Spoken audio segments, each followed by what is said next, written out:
1 year gold కొనొద్దని PM Modi ఎందుకన్నారు? దానివల్ల ఏంటి లాభం? ఇమాజిన్, పెట్రోల్ ధరలు 120 రూపీస్ దాటితే, కుకింగ్ ఆయిల్ ధరలు డబుల్ అయితే, రూపీ వాల్యూ పడిపోతే, మీ సేవింగ్స్ వాల్యూ తగ్గిపోతే, ఇప్పుడు ఇండియాకి ఇదే పెద్ద డేంజర్. ఇండియా ప్రపంచంలోనే second biggest gold buyer. Oil usage లో 85% ఇంపోర్ట్స్ పైనే ఆధారపడుతుంది. అంటే మనం గోల్డ్ ఆయిల్ ఎక్కువ కొంటే మన ఇండియన్ డాలర్స్ ఫారిన్ కంట్రీస్ కి వెళ్ళిపోతాయి. దాని ఎఫెక్ట్ ఫారెక్స్ రిజర్వ్స్ తగ్గుతాయి, రూపీ వీక్ అవుతుంది, ఇన్ఫ్లేషన్ పెరుగుతుంది, పెట్రోల్, గ్యాస్, ఎలక్ట్రానిక్స్ అన్ని పెరిగి కామన్ మ్యాన్ లైఫ్ కాస్ట్లీ అవుతుంది.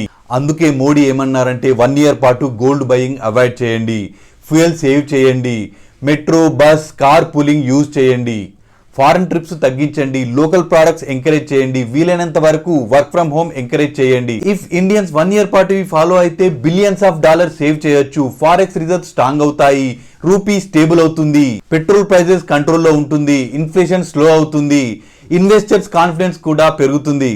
ఒక్క గోల్డ్ సేల్ 50% తగ్గిస్తే $36 బిలియన్ సేవ్ చేయవచ్చు. So this is not fear, this is a preparation. Strong countries crisis కంటే ముందే ప్రిపేర్ అవుతాయి. దేశభక్తి అంటే భారత్ దగ్గర ఫైట్ చేయడం మాత్రమే కాదు, ఇండియన్ ఎకానమీని ప్రొటెక్ట్ చేయడం కూడా. దీనిపై మీ ఒపీనియన్ ఏంటో కామెంట్ చేయండి. Career and wealth building knowledge కోసం మన ఛానల్ త్రిస్తాను సబ్స్క్రైబ్ చేసుకోండి.